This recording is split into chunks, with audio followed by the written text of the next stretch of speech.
Right. So just like we did with confidence intervals, we had means and then we had proportions. And proportion was different from mean, right? We weren't measuring things within the population. We were looking at individuals in the population and asking, do you belong to this group or do you have this characteristic or not? So let's do some examples of these. The math is a little bit different and the calculator setup's a little bit different, but it's actually easier. So I want to know if more than half of Americans plan to vote. So I survey 100 people, and 53 say that they do plan to vote. Okay, so let's look at our numbers here. The proportion I'm comparing to is 50 or 0.50. Okay, so that's my P naught. That's the number that I'm comparing to. And I want to see if it's higher. So my alternate hypothesis is that the actual proportion will be greater than 50.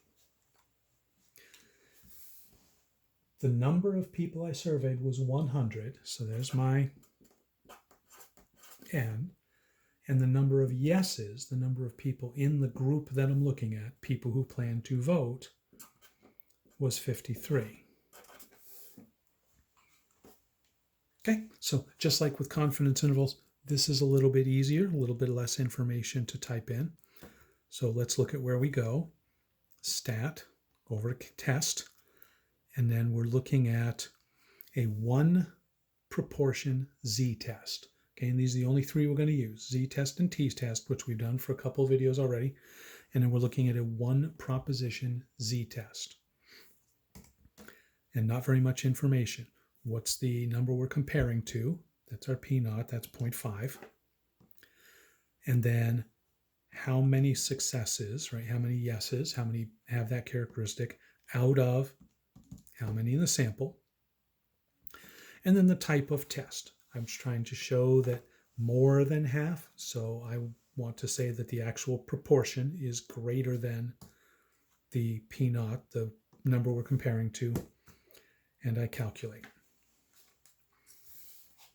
And I get my P value. Okay, there's a lot of P's going on here.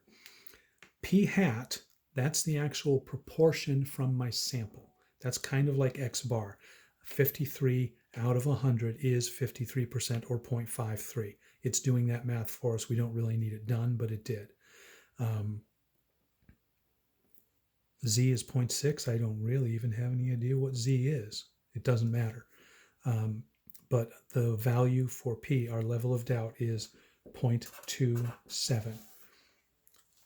Now that's too much doubt for any of those bars that we set before. We talked about 10% or 5% or 1%. We got 20%, 27% doubt. That's an awful lot. So we would fail to reject the null hypothesis, meaning I'm trying to show that more than half, but this is not good enough evidence that more than half are going to vote. So I can't say that it's not half. I can't say that it's more than half. I fail to reject the null hypothesis. Let's look at one more. Doctors claim that 20% of the population have a particular genetic condition. You always run into genetic condition word problems in these sections.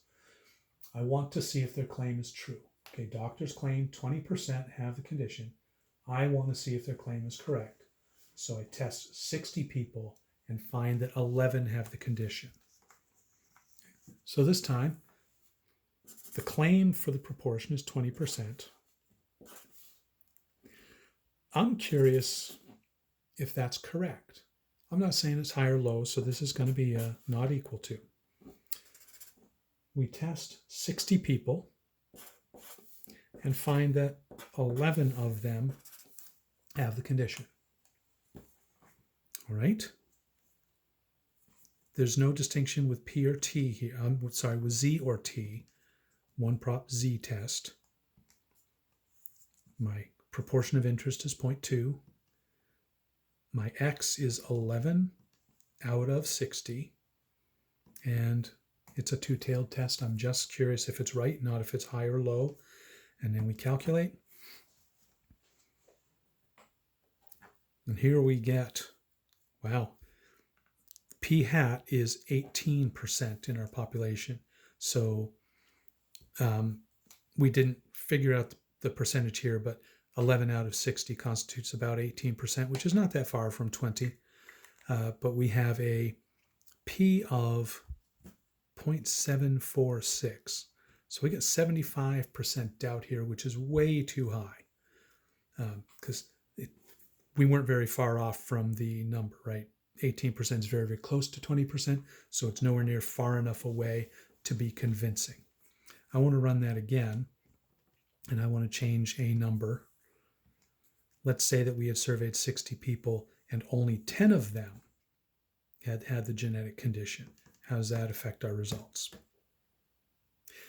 Still not that great. That knocks us down to 16% of our sample had the condition. We still got over 50% doubt.